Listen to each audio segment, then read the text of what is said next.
personal life, in my career, in the culture, and conversely, the impact of this. It's about responsibility and coming forward and being brave and giving my part of the story.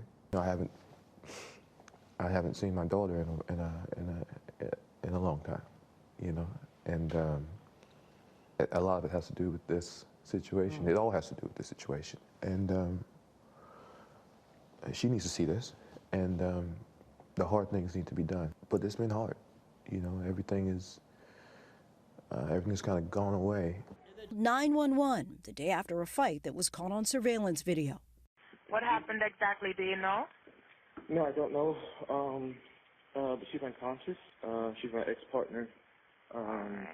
We broke up. I came back. She sent me text messages insinuating this much. I stayed in a hotel last night. I came home this morning. Police found Jabarri on the closet floor of their apartment. Majors was arrested by New York City police, accused by Jabarri of assault, strangulation, and harassment. Convicted last month, but acquitted of 1 count of assault and 1 count of aggravated harassment, meaning the jury didn't believe he assaulted her intentionally. Your reaction to that verdict? Shock. I was absolutely shocked and afraid. I'm standing there, and the verdict comes down. I say, how is that possible? Based off the evidence, based off the prosecution's evidence, let alone our evidence. How is that possible? For the first time in almost a year, Johnathan Majors speaks out. He reached out to be interviewed on ABC. Now, correct me if I'm wrong here. ABC is an IP owned by Disney, right? So these vindictive, petty son of a bitches invited this man back to interview him on a platform that they fired him from recently, just to get the views up. Disney, I hate y'all. I really goddamn do. And if it wasn't for my kids watching Disney Plus, I will cancel that shit immediately. So Johnathan Majors sat down, gave his truth, and he is just as baffled as we are with the verdict. The man said he was scared and confused about the verdict and whatnot, due to the fact of the mountains of evidence proving the fact that he did not abuse Grace Jabarri at all. There was also evidence that wasn't used in court due to reasons showing that Johnathan Majors was actually injured by Grace Jabarri. Like I said, it's very confusing on why the court did not use that as evidence to prove Johnathan Majors' innocence. Johnathan Majors goes on to say what I've been saying for a long time, is that he shouldn't have been in a relationship in the first goddamn place, with the white woman nonetheless. Now, going back a little bit, him and Grace Jabarri met on the set of Ant-Man and the Wasp: Quantumania. Now, forgive me if I'm wrong here, but isn't Grace Jabarri a dancer? Now, when I look at her IMDb and I check to see what all films she's been in Mission Impossible: Dead Reckoning, Barbie, Yves Tumor, Gospel for a New Century, and Ant-Man and the Wasp: Quantumania, as I mentioned before. Now, 3 out of 4 of those movies, she was a dancer.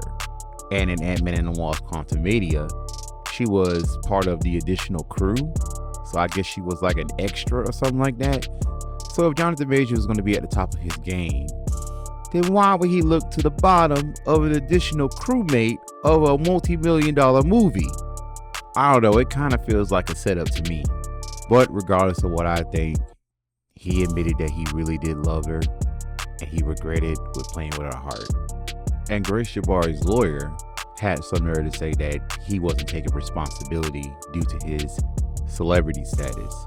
But you can clearly see him going on live television and taking responsibility. He has done nothing but take responsibility for his part in it. And now they talking about justice has been served. And I'm looking like, what damn justice? Y'all just ruined a black man's career just because. Despite the verdict and everything that's been going on with Johnathan Majors, he seemed as though has found the light within Megan Good. She was even there at the interview supporting him every step of the way. However, the public tries to condemn Megan Good and question her state of mind of why she's still with him after all that's went down. But in my humble opinion, and my statements from previous videos, she clearly knows something that we don't.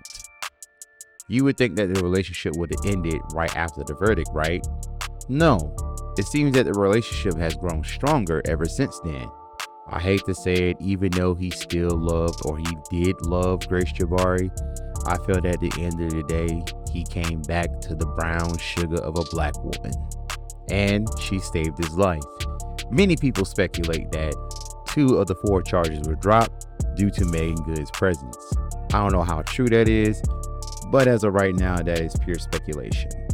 Now, Johnathan Majors feels that he deserves a second chance, as he should, because look at Robert Downey Jr., Ezra fucking Miller, and among other actors I didn't bother to research that did some bullshit and then had a second chance.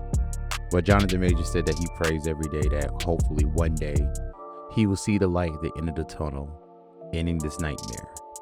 And I can only imagine what is this doing to his mental health right now. Because if it were me, and this is my humble opinion, if it were me and I lost every goddamn thing, I'm not going to tell you, but answer this question. What would you do if you had nothing to lose? Everything that you worked so hard for is thrown down the drain just because of one wrong choice.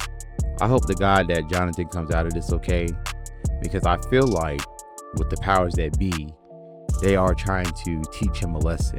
I don't know what he did for them to say, hey, let me teach you a lesson real quick. We can all take this away in one swoop if you don't fall in line. I would just hope that his next movie, or whatever that may be, will not be some kind of raunchy ass comedy to where he has to wear a dress or be fucking flamboyant.